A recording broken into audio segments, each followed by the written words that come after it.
Welcome back to the Jet Set, where this week we're exploring the beauty of the Pacific Northwest with a trip through Camano and Whidbey Islands. Now, one thing I think is particularly amazing about a visit to Whidbey Island is that whether you choose to take a ferry or to drive onto the island on the bridge, both offer breathtaking views. Oh.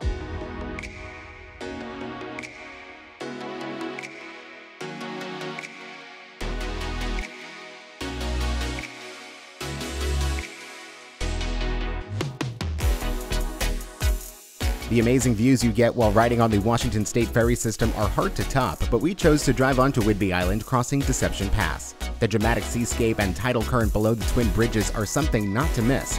Either way, getting there is half the fun. First stop was Comforts of Whidbey. This modern farmhouse-style bed and breakfast is also a working winery.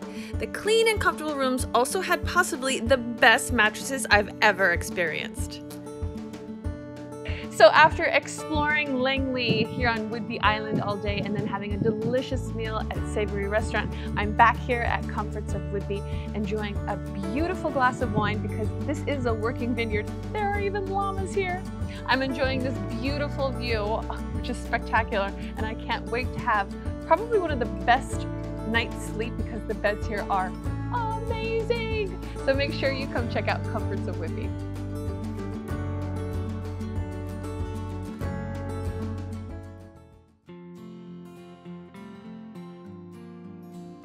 And while Bobby got to zipline through the forest, I decided to head to Wildwood Farm to see the landscape in a more relaxing way. Greg, thank you so much for having me here at Wildwood Farm on Whidbey Island. This place is like heaven on earth. It's magical here. Tell me a little bit about the Equestrian Center, because as you pull up here, it's just pastures and horses everywhere. So we board horses here. So we have about 30 boarded horses that folks come out every day and ride and have fun with. We have a large riding program. We have 11 school horses. They're all handle 3-year-olds, so they can just about handle anyone who's never ridden before. And we also do summer camps. We did 90 summer camps this past summer. Wow, excellent. Good. So you really have something for everyone, whether you're a beginner or an advanced rider. This is the place to be. Excellent. Well, I am ready to go for my horse ride. I believe Dusty is waiting for me. So let's go up to the barn and see what's going on. Thank you. If you are an equestrian or just love animals like me, you can stay on the property because the main house is also a bed and breakfast. And after one afternoon with Dusty, you might just fall in love with Wildwood Farms. After an afternoon of riding, it was time to meet Bobby for lunch.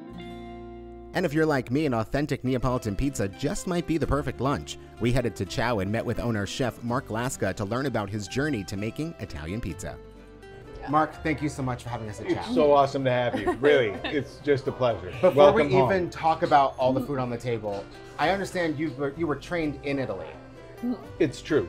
In Naples, pizza is not something that gets delivered to your door in 10 minutes. Pizza is a profession. So this is a protected food product. So if you like Chianti or Parmigiano Reggiano or Champagne, it's very specific to a region, and this is what makes it so special. So for me to say I make Neapolitan pizza, Okay. it has to have Italian flour, and I worked in the mill and stayed with the family where this flour comes from. It has to have fresh cheese. We make our own every morning. It has to have Mediterranean sea salt, Italian olive oil. It has to be made by hand. It has to be made by somebody that's trained, and it has to be made in a wood-fired oven. So our oven was made by the last of the old timers in Naples. They let me help build the floor, but they wouldn't let me touch the walls. And we crated it up and shipped it back, and it met me when I got back.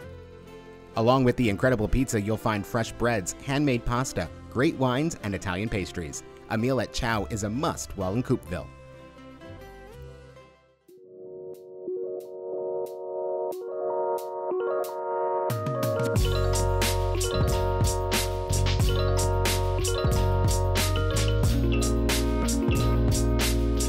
After lunch, we headed over to meet Scott Price, the creator of the Price Sculpture Forest.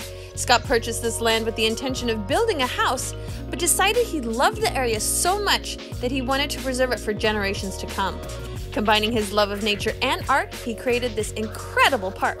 These trees are so beautiful. Yeah, they're. This is what I wanted to protect because you know, this obviously this has timber value, and then it also, you know, you could build houses here. So it's trying to protect these. Almost all of them are over 100 years old, and we do have some old growth forest trees on the property as well. This is a good example of a sculpture by actually an internationally known artist, Jeff Kahn. And as you can see, I mean, can you feel air right now moving? And yet that is moving.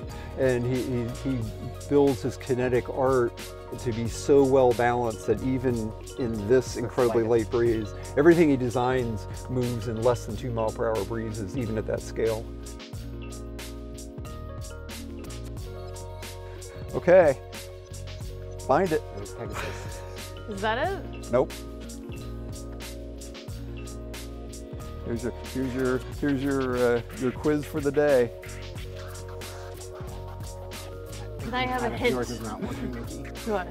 What's that? Can I have a Thinking hint? that's not working. Okay. Okay. So my first hint is, where have I placed intentionally? Where have I placed all of the signs relative to the sculptures? Opposite. Yes. So it's the first thing. So you're looking over here, but where's the sign? So there you go. Sign is here, Yeah. so it should be here. Yes. So you're getting closer. Oh, wait, I see a line here. There's some wires. There it is! There you Oh, go. wow! There you go. So that is Flying Pegasus, and You gotta this take off your sunglasses. It's the same color as the tint. exactly. Well, actually, yeah, seriously, Yeah. you really cannot No, see I know. it. Yeah. Yeah, I know. And this is one where certain times of the day there will be shafts of light coming through, and believe it or not, it lights up. I mean, Really? it is just vibrant. It's like this glowing yellow. And then times like right now, you've almost got to move your head back and forth, you know, just to see it. This is one of the more frequent ones where I'm up at the parking lot and they'll say, "So when are you going to install Pegasus?" You know. It's there.